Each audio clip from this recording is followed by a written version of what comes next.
Lentement, le relief se dessine au lever du jour.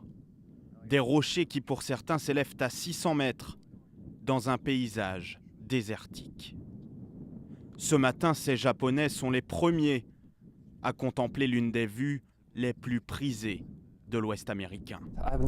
Je n'ai jamais vu un lever de soleil aussi beau. C'est plein d'inspiration, ça me donne de l'espoir. Carte postale pour les touristes, territoire sacré pour les Indiens Navajo. D'abord chassés par les colons américains, ils sont revenus s'installer sur leur terre au 19e siècle. Jessica Banks a toujours vécu ici, elle a grandi à Monument Valley. Et si elle ne maîtrise pas la langue des Navajo, elle connaît les chants de ses ancêtres, comme cette prière matinale.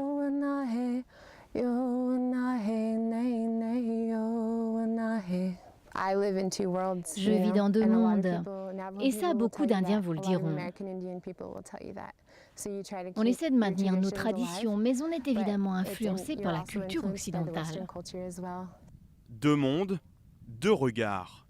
Là où Jessica voit sur ces roches 3 divinités alignées, les touristes en retiendront un W, celui de John Wayne. Car depuis 70 ans, Monument Valley est devenu le temple du cinéma hollywoodien. Les films de John Ford et ses courses-poursuites,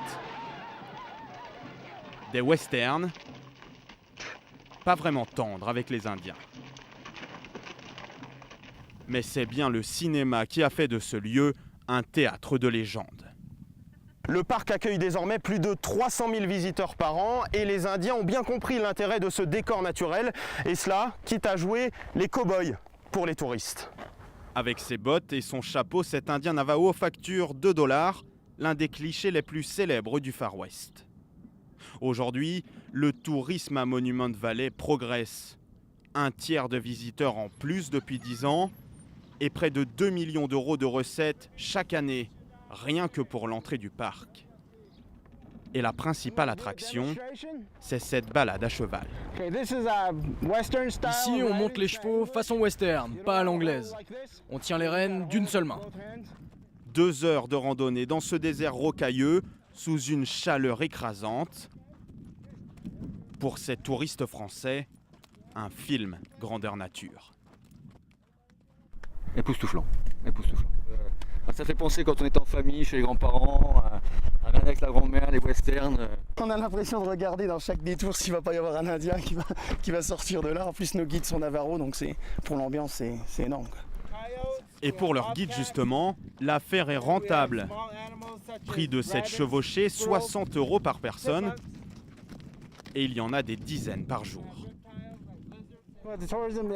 Bien sûr que le tourisme représente de l'argent pour notre tribu Navarro. C'est très important. C'est ce qui nous fait vivre, ce qui nous permet de mettre de la nourriture sur la table et un toit au-dessus de nos têtes. La maison traditionnelle des Navajo, faite de bois et de terre séchée, accueille désormais surtout des cérémonies comme celle-ci. Depuis peu, Jessica et les Indiens y acceptent même les touristes. Une façon d'honorer une nouvelle fois la vallée des Rocs, leur territoire sacré.